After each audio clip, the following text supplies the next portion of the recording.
Bakit pinaprioritize yung middle class when your mandate is to help the poor and the homeless? Yung pong binanggit ko, Mr. President, na mga ipopropose pa lamang ng DSUD, na public rental housing at saka yung dalawa pa.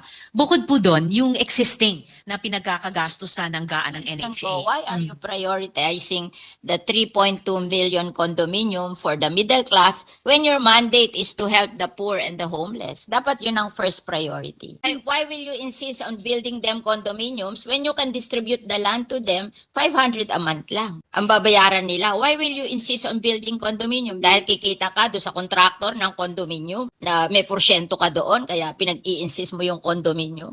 You have to reconsider what you're doing. I think it's wrong.